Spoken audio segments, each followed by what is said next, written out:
Hey guys, so I wanted to make a video to kind of show you how to actually approach reading your positioning book. It's not like our other textbooks. It's got a little bit of a different kind of setup. So I want to go through this and show you how to go about successfully reading this book and where and what kind of information you want to pull out of it. All right, so here we go. So first thing we will do is hope that you can see this. So in this Bontrager's textbook, chapter 1, if you notice, is really long. All right, it goes over like terminology and positioning and imaging principles. All right, and it's got all kinds of good review information. Hopefully you'll look at the PowerPoint that I made for you guys that kind of shows you all the information that is in here. So I want you to go through chapter 1, but I'm actually going to start with chapter 2, which is on the chest. All right, I'm going to try and adjust this a little bit so that you can see a little better of what I'm doing. So it's on page 71, it starts, and typically how this book is laid out, it goes through the anatomy of the chapter first, then it goes into positioning, and then it typically has any routine positions and or special positions, and then it critiques radiographs at the end. So looking through this, when you start to read, you can see that they talk about chest anatomy, they show you some different topographic landmarks, and they kind of go through, like you've got the thorax here, they show you the diaphragm and the chest, the lungs. They talk about, the upper airway. Then they go into talking about the respiratory system and the larynx, the trachea, some different terms. When you listen to lecture, I actually reference specific pages, specific figures, and I give you additional information, like the fact that where this trachea bifurcates into the right and left main stem bronchus, that is called the carina. All right, you can see it's not in there. I actually wrote that and added that to it. So it goes through all of the anatomy of whatever chapter you happen to be looking at it. Chest, abdomen, upper GI system, okay? And when you listen to lecture, I want you to go through and reference what I'm actually talking about, what images I'm pointing out when we're just speaking about this, okay? Then they go into showing you like the different body habituses, how the breathing movements affect whatever organs we're looking at. They talk about, how deeply the patient has to inspire on a chest x-ray. They talk about radiation protection, collimation, shielding, technical factors like kilovoltage and mass, markers, where you place your markers. All right. And like I said, if you listen to lecture and have your book with you and reference the pages that I'm speaking about, it would go much better for you. Okay. And then when we get near the end of the actual anatomy, they go into the pathologies. And you can see here it says chest pathology, conditions, and trauma. And then it gives you a paragraph explanation of what those pathologies are. So we have aspiration, atelectasis, bronchiectasis. And for example, atelectasis is a condition rather than a disease where there's a collapse of either all or a portion of the lung as the result of either an obstruction of the bronchus or a puncture of an air passageway. And it says with less air in the lung than normal, the region appears more radiodense, and it can cause the trachea and the heart to shift to the affected side. So that's just what they give you for atelectasis. Then that's not all, that there's just 4. It goes into all of these, and all of these are also pathologies. And when you look, they end up making a chart. If you look on page 89, there's actually a chart that tells you what's the condition or the disease, what's the most common exam that we do for that disease, how it will appear radiographically, and any exposure factor adjustments that need to be made. Okay, so you can see all of that on there. So that's important, and that's how you actually fill out your pathology sheets that are due in this course. All right, so again, they talk about them. Don't just go by this chart because there's not all the information in there. The paragraphs really have some good information in there. And then when you get done with the pathologies, the next part it goes into is actually the positioning. All right. And when you go into the positioning, if it was me, what I would do, because when you look at this page, it kind of is not something that you're used to looking at. Okay. So where I would look is you can see that this is a PA projection of the chest, and it says it's an ambulatory patient, meaning they're walkie-talkie. Okay. The clinical indications, this explains to you why would they perform this exam. And it says that we do this when performed erect, a PA will demonstrate pleural effusion, a pneumothorax, atelectasis, and any signs of infection. And I end up telling you that that demonstrates air fluid levels because the patient is upright and air rises and fluid falls. Next, they tell you the technical factors. You want a minimum of a 72-inch SID, and the IR size is typically a 14 by 17, either placed lengthwise or crosswise. And again, sometimes they'll reference that this is portrait and this is landscape. All right. They don't give you techniques because they couldn't possibly do that because different radiologists prefer different contrast levels in their exams. And there's no ballpark, but they do tell you that whether it's an analog or a digital system, you're typically in a range between 110 and 125 kVp. I end up giving you the techniques that we use, so we will talk about using 110 kVp at 1.3 mass. They do reference that you can shield radiosensitive tissues outside the region of interest, and they tell you how to position the patient. Okay, they stand erect with their feet spread slightly, their weight equally distributed, their chin raised, hands on their lower hips, shoulders rotated forward. Why? To allow the scapula to move laterally clear of the lung fields. Shoulders stay pressed down to move the clavicles below the apices. And then it talks about the part position.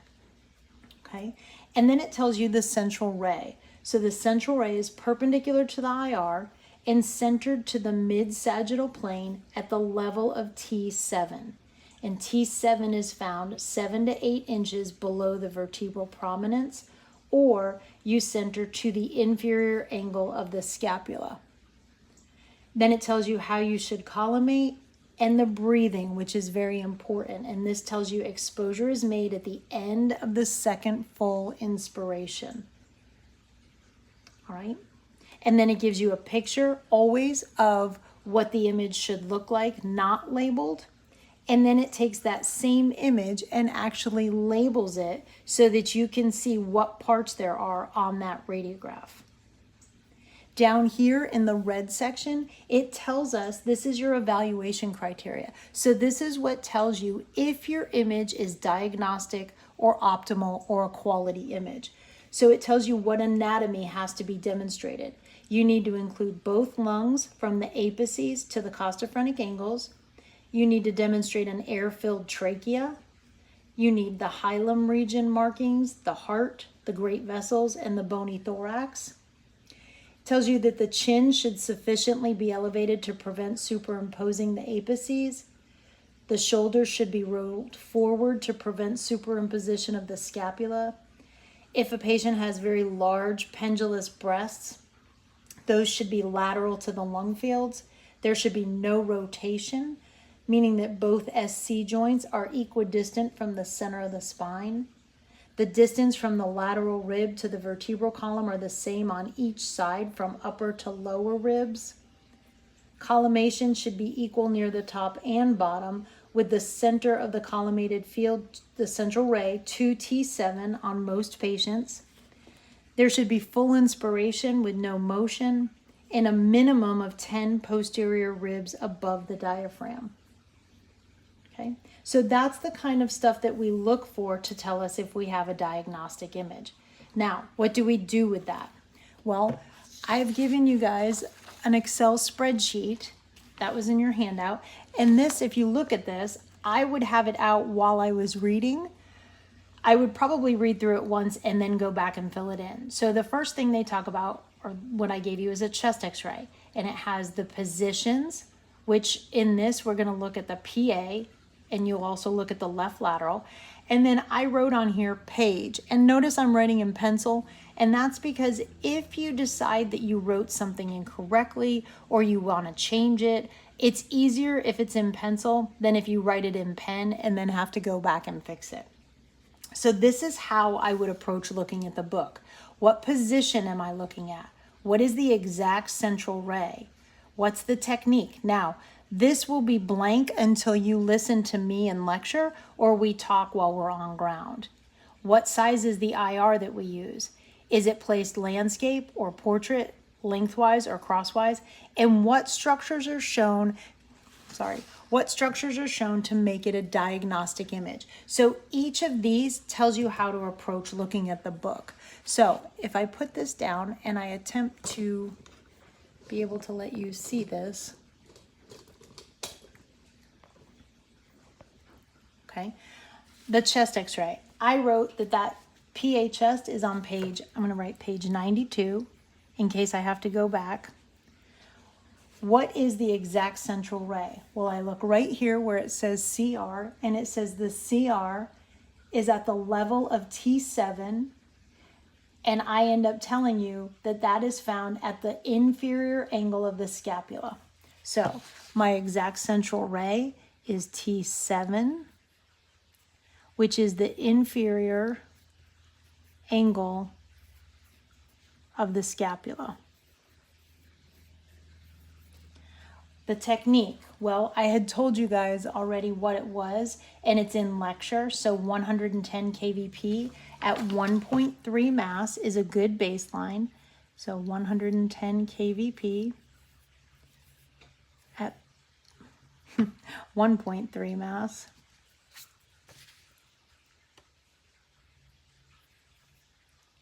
And I'm also going to write that it's a 72-inch SID, just because I want to make note of that. The IR size is a 14 by 17. And as far as portrait or landscape, it can be either. And it depends on the body habitus. That's the deciding factor. And then what structures have to be shown for it to be diagnostic?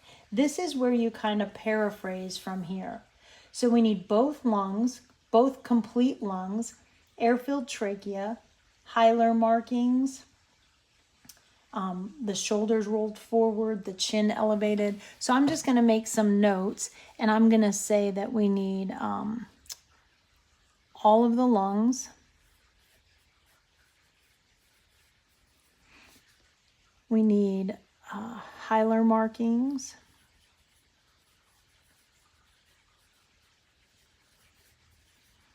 We need the shoulders forward.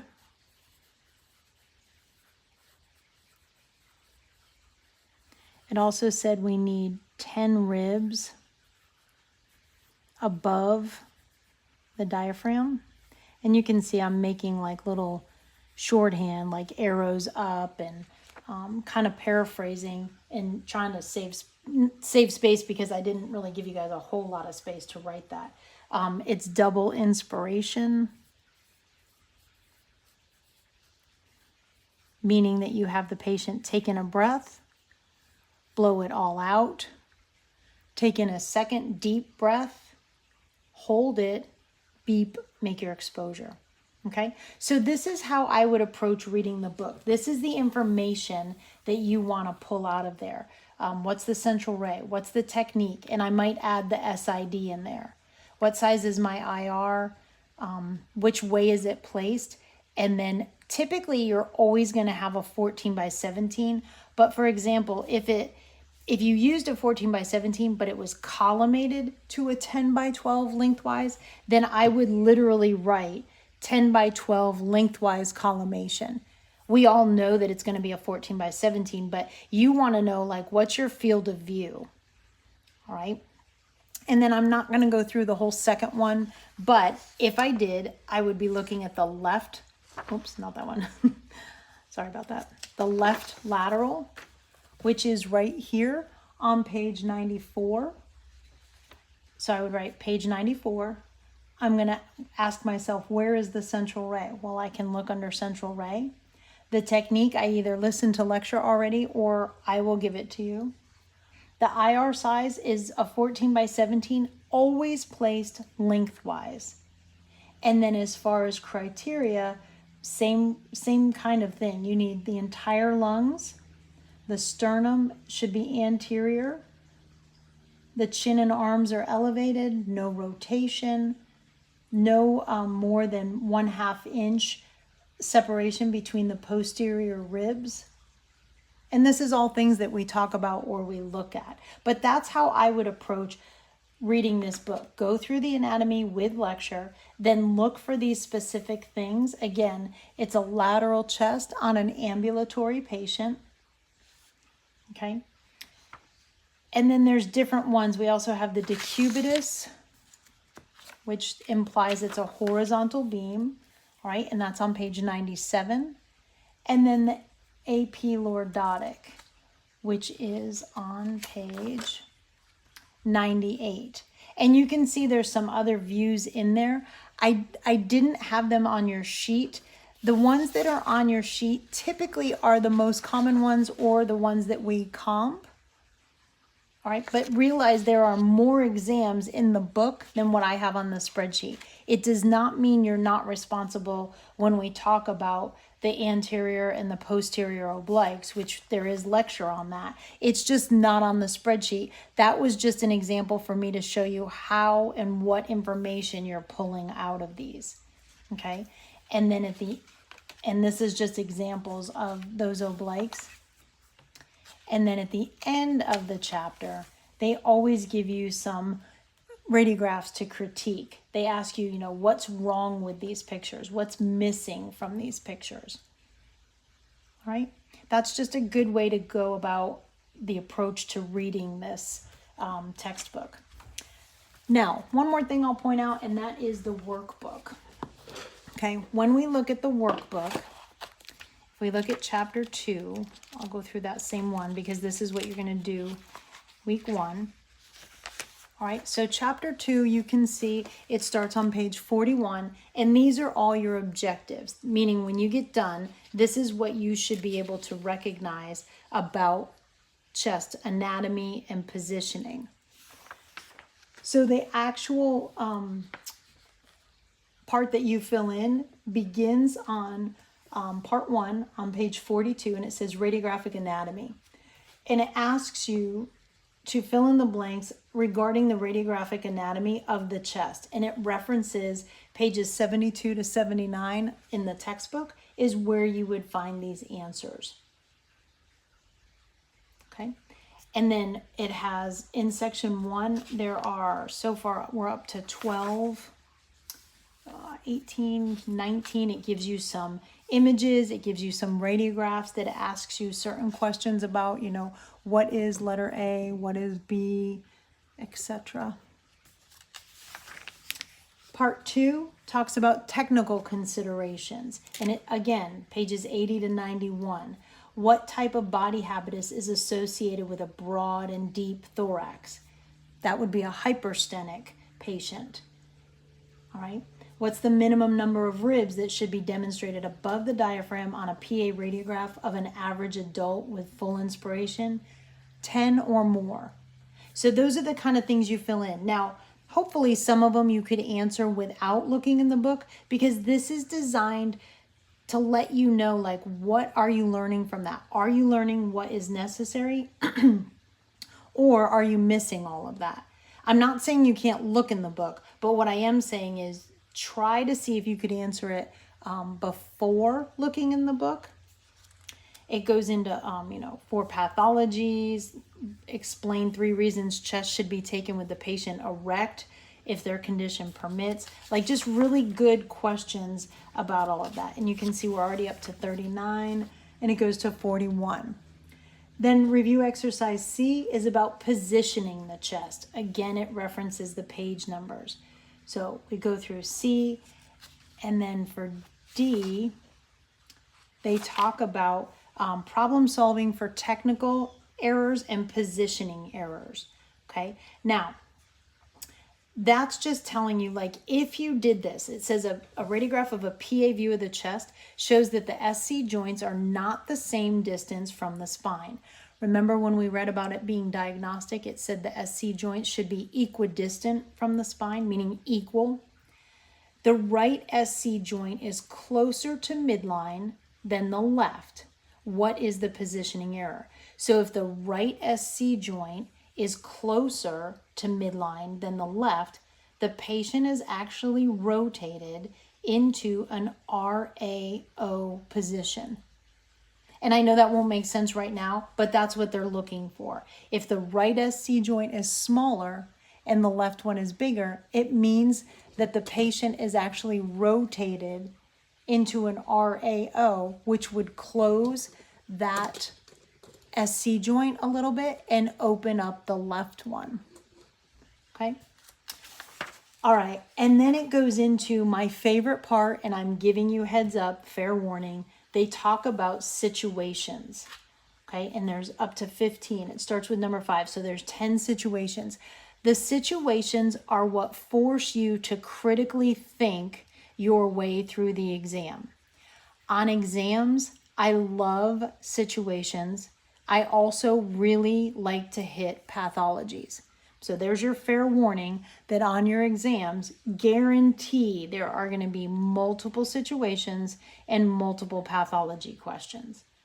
All right. So for example, this says, let's see, let me look at one and see if we can pull it off. Okay. So this one says, a patient enters the emergency room with a possible hemothorax. So I know that a hemothorax is blood, meaning that the lung has collapsed and the space is filled in with blood. That hemothorax is in the right lung caused by a motor vehicle accident. The patient is unable to stand or sit erect. Which projection would best demonstrate that condition and why?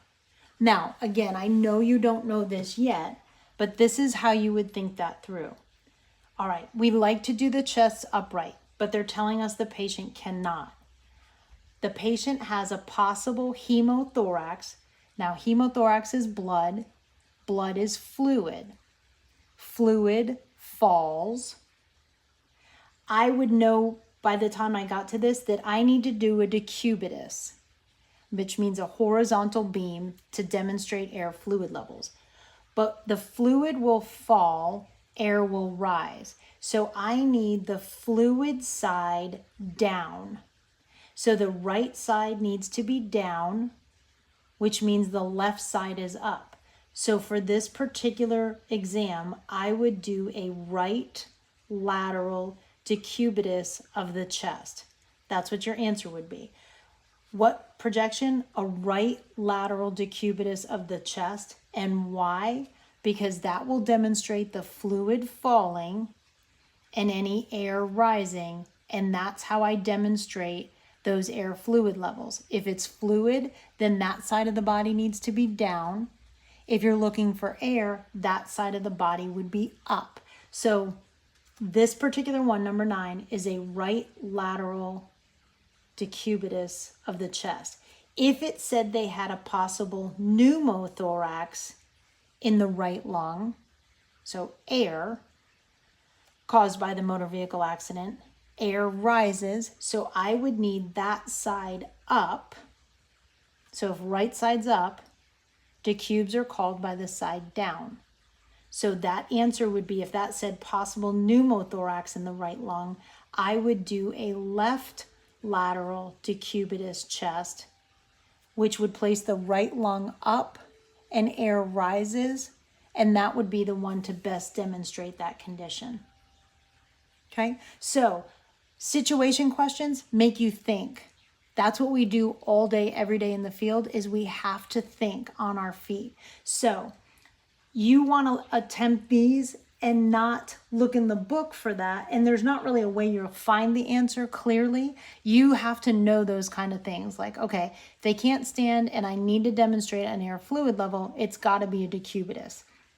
Am I looking for fluid, which means the affected side is down? Or am I looking for air, which means the affected side is up? All right. And then in each chapter, they always have part 3 lab activities.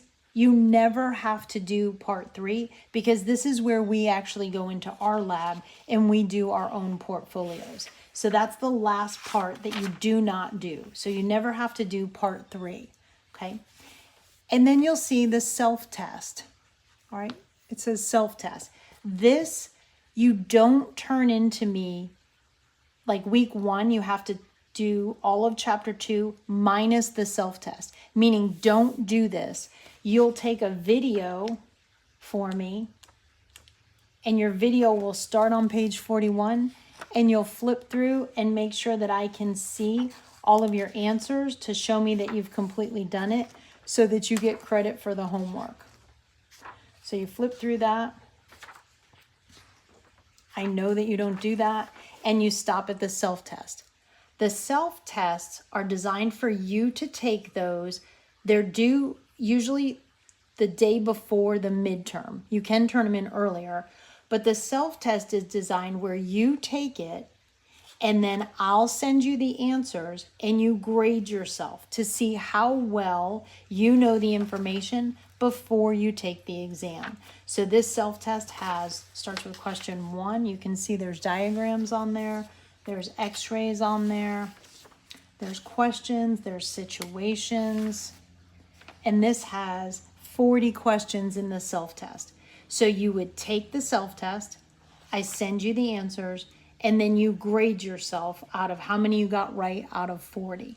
And it's just a good indicator for how well you know your information.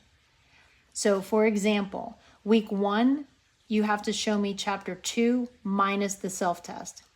Week 2, you end up, because the midterm is on Friday, you have to complete the self-test from 2, and then you end up doing all of chapter 3.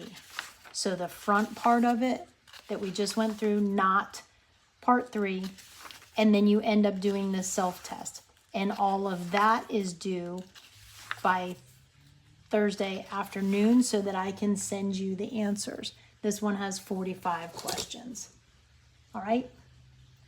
All right, so hopefully that will help you guys figure out how to approach this, what to look at, how to look at it. It's just a really good way to approach that, having your paper out. Now, I'm not saying the first time you look at it, have the paper out and try to fill that in. Go through everything, then get the paper and ask yourself, what do I need out of this? What am I looking for? Listen to the lectures, reference the pages in the lectures. It will really help you out, I promise. All right? All right, you guys take care. Bye.